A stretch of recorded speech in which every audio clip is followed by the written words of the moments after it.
Hello and welcome back to the Second Chance to Live channel here on YouTube. I'm happy to see that you decided to stop by to watch this video presentation. In today's video presentation, I'm going to be sharing an article that I published on Second Chance to Live yesterday. To read the article, I'll put my glass back on and bring up the article. I want to thank you for your time. You're an important part of my process, and I always enjoy our times together. Note that this particular video presentation will be a little longer as the article is longer, but is well worth listening to the end of the video presentation. So here we go. I'm not a label, being our own best cheerleader. Over the past several days, I've been struggling with something that I've had a difficult time understanding, something that has been a distraction to me. Last night I had a spiritual awakening that helped me to understand that I was being distracted by the remnants and the effects of a label. Distracted by the belief that I do not do enough, therefore I'm not enough. Distracted by forgetting that I am not a label. Distracted by forgetting to be my own best cheerleader. Below, I will share what helped me to shake off these remnants and the effects of a label. I will also share what reminded me to take an active role as a cheerleader in my own life. Background. In my experience, I reached a point in time when I could no longer defend the denial that kept me stuck for many years. In my experience, I could no longer keep buying into the denial of what other people wanted or needed me to believe about myself. I could no longer keep doing the same thing in and with my life. I realized that I could no longer continue to do the same thing over and over again, expecting different results. I needed to find a way to use my gifts, talents, and abilities in ways that would work for me, in ways that would empower my ability to use my passions to follow my dream. Spiritual awakening. I am thankful I reached a threshold of pain in my life that motivated me to think outside of the box. I am thankful that I reached a threshold of pain that helped me to realize that I did not have to be limited by my limitations. I am thankful that I reached a threshold of pain that motivated me to find ways to use my gifts, talents, and abilities. Here's a quote I like. Regardless of your lot in life, you can build something beautiful on it. Similarly, I reached a threshold of pain that led to my spiritual awakening, a spiritual awakening that helped me to understand the struggle that I experienced for the past several days. My spiritual awakening reminded me that I needed to stop minimizing and marginalizing my efforts. I needed to take an active role as a cheerleader in my own life. I needed to stop dismissing and discounting what I was building on my lot in life. Understanding the impact of a label. For too long, I unknowingly defined my worth and value as an individual with such minimization and marginalization. I am grateful that I reached a point in time when I began to realize that I was not the minimization or marginalization given to me by the label. I am grateful that I began to realize minimization and marginalization no longer had to define my worth and value as an individual. A minimization and marginalization of their worth and value as individuals. A minimization and a marginalization to which the individual identifies. And that's what a label does. It places limitations on the individual because they are led to believe that they can only do certain things and they can't do other things, which limits them and keeps them in a box. Traumatic brain injury. With my awareness, I began to realize that I no longer had to be limited by the label. With my awareness, I began to realize that I could determine my identity beyond the limits of minimization and marginalization. With my awareness, I began to realize that I could look at my life in a new way, in a way beyond the box given to me by the label defined by minimization and marginalization. In May 2010, I wrote an article, Traumatic Brain Injury and Being Labeled, to share what I learned about the impact of a label. The information can be applied universally, regardless whether you have a brain injury or you do not have a brain injury. So share this article with other people that you know that could benefit. Hello and welcome back to Second Chance to Live. I'm honored by your presence. To the process of writing the last several articles, and this is back in May 2010, I've had a spiritual awakening. As I thought about the words that I have been using in both my titles and articles, I realized that I had been unconsciously participating in a gross misrepresentation. Let me explain. When I was a young pup, or younger, I attended community college early in my academic pursuits. I took a course in sociology. Because I took the course over 20 years ago, I do not remember much of what I learned through that course. What I do remember from the course has stuck with me the past 20 years. Of late, I've been thinking more about what do I remember from what I do remember from my sociology class is the concept of labeling. Labeling implies and assigns worth and value to the individual through the process of characterizing and stereotyping the individual based on preconceived notions. Over the course of the past 20 years, I have become more aware of the subtle yet profound impact that labeling has upon individuals. My awareness has grown through my professional and personal experience. In my awareness, I have found that labeling occurs each time that the individual is dismissed and discounted based on faulty assumptions. In my awareness, I have found that labeling of individuals frequently occurs and is fueled by a contempt prior to investigation. In my awareness, I have also found that labeling frequently occurs because of ignorance and then perpetuated by arrogance. Labeling manipulates the individual through placing conscious and unconscious constraints upon the individual. Instead of seeing and celebrating the individual as essential, labeling classifies and characterizes the worth and value of the individual based on faulty information, bias, and prejudice. Although labeling in and of itself can seem harmless, although it is based on ignorance, bias, and prejudice, the repercussions of being labeled can be devastating.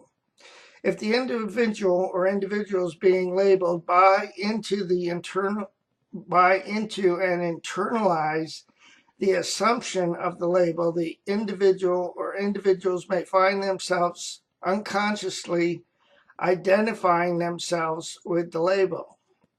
Again, although labeling in and of itself is harmless, although it is based on ignorance, bias, and prejudice, the repercussions of being labeled can be devastating. If the individual being labeled buys into and internalizes the assumption of the label, the individual may find themselves consciously identifying themselves with the label. In turn, the individual may begin to believe that they are constrained by the limits that the label places upon them. Over time and through ongoing conditioning, the individual may, in turn, begin to believe that they cannot do or be more beyond the limits assigned by the label. Consequently, the maintenance of the label becomes more important than the individual. In the first part of this article, I shared with you that I had a spiritual awakening. My spiritual awakening revealed that I had unknowingly participated in the labeling process. My spiritual awakening revealed that I had unknowingly been classifying and categorizing individuals, such as myself, who are living with brain injuries. My spiritual awakening also revealed that I had unknowingly assisted in perpetuating the notion of a label. In the process, I minimized and marginalized individuals such as myself living with brain injuries. With my spiritual awakening, I made the decision to stop eliminating an inaccurate label to describe myself and other individuals.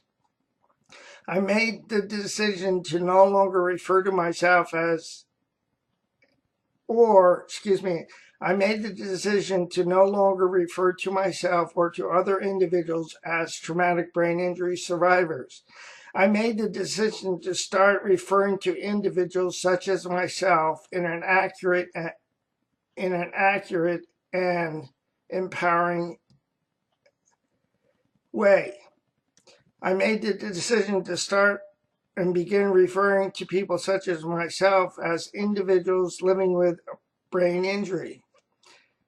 So we're not traumatic brain injury survivors because that implies that we're merely surviving.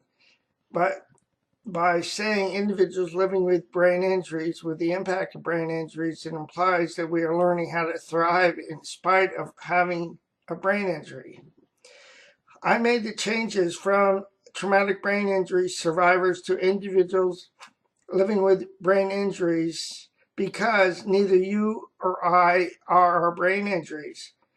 The reality is that you and I are unique individuals with passions, gifts, talents, and abilities who are living with brain injuries. The reality is that you and I were never meant to be defined by our brain injuries. The reality is that you and I do not have to be subservient to the limitations inferred by any label. The reality is that we can live and use our gifts, talents, and abilities far beyond any inferred limitations given to us by the label. The reality is that individuals who sustain acquired brain injuries or traumatic brain injuries do not stop being individuals to become a brain injury survivor. The reality is that individuals are brain injuries, the reality is that as individuals, our brain injuries may change the way that we use our gifts, talents, and abilities, but our brain injuries do not change the reality that we still have those gifts, talents, and abilities. So it's important to remember that although we sustained a brain injury, the gifts, talents, and abilities and our passions within ourselves still are there very, very much so. We just need to learn how to use them in ways that work for us. The good news becomes obvious. You and I, as unique individuals living with brain injuries, no longer need to have to buy into or be limited by faulty information, bias, or prejudice. You and I, as unique individuals, no longer have to remain boxed by any label. You and I, as individuals, do not have to give up on our hopes, dreams, or destinies. And I wrote an article several years ago called Brain Injury, Self-Esteem, Self-Respect, and Significance. And I've included a link to that particular article here in this particular article, which talks about how we get to define our realities. We get to learn how to use what we have in ways that work for us to define who we are. And we begin to learn how to blossom in ways that we never thought we would be able to. You and I no longer need to believe that our brain injuries are blocks to achieving our destinies. We can believe that our brain injury is merely a switch on the railroad of life that is leading us down the track to our destinies. We can learn to use our gifts, talents, and abilities in ways that work for us. We can pursue our dreams and hopes. That is why if you're putting labels on yourself, stop. If you're placing labels and limitations on other people, stop.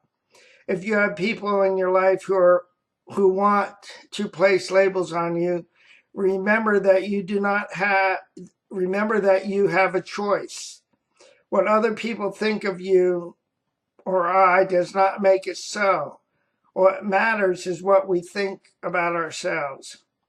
We no longer have to or need to believe that we are victims. We no longer need to believe that we are limited because of our brain injuries, because you and I are not our brain injuries. You and I are so much more than our brain injuries, deficits, or limitations. That is why we need to challenge the notion that who we are is based on a label. That is why we need to challenge our inner thoughts when we feel classified, characterized, or limited by faulty information, bias, or prejudice. That is why we need to celebrate who we are as individuals. That is why we need to stop buying into stereotypes and societal stigmatizations. That is why we need to learn to use our gifts, talents, and abilities in ways that work for us. That is why we need to be heard. That is why we need to push back and dispel the tide of ignorance by being all that we can be as individuals living with brain injuries. This is the end of the video presentation. Thank you again for listening to this. Several days it'll be Christmas, so Merry Christmas to you and your family. I'll say so long for now, but before I go, let me encourage you with this. Please do not give up on yourself, a loving God, or your process, because more will be revealed to you and to me in time. The pieces of the puzzle will come together in the correct order and at the right time. I'll say so long for now. Have a great day, and God bless both you and your family. So long now.